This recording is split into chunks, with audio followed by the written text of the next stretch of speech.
Big Joe. Mana wasaurudia Mana dudu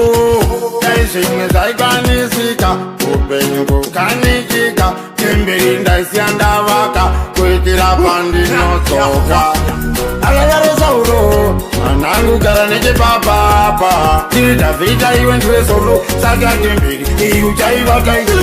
Agagare sauro Manangu karaneke papa Tita vita iwe ntwe solo Saka kimbiri Iyu chaivaka Uchaivaka ni mapako wakasimba Unyangwe vangwe Vakashiramba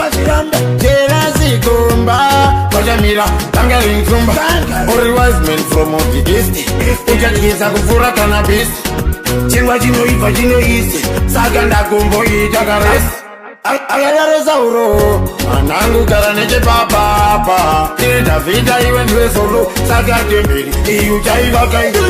Agagare sauro Manangu karaneke papa Tita vita iwe ntwe solo Saka kimbiri Iyu chaivaka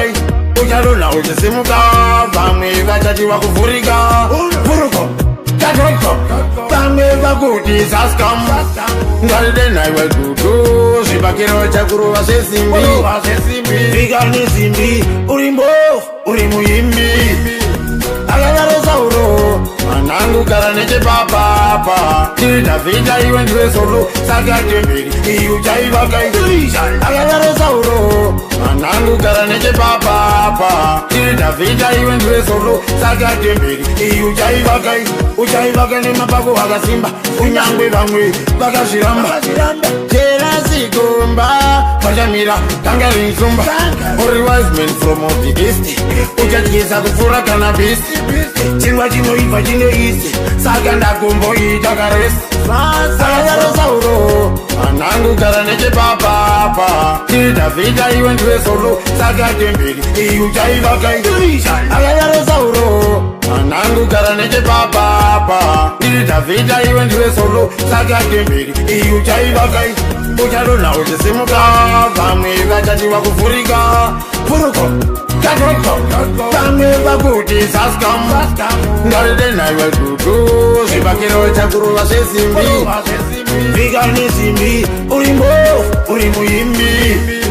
Agagare sauro Manangu karaneke papa Tita vita iwe ntwe solo Saka kimbiri Iyu chaivaka Agagare sauro Manangu karaneke papa Tita vita iwe ntwe solo Saka kimbiri Iyu chaivaka Uchaivaka ni mapako wakasimba Unyangwe vangwe vakashiramba Jera zikumba Vachamira Tangari nzumba Ori wise men from the east Uchakisa kufura cannabis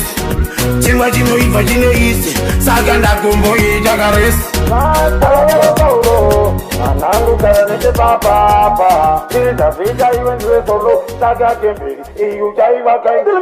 Agagare sauro Manangu karaneke papa Tita vita iwe ntwe solo Saka kimbiri Iyu chaivaka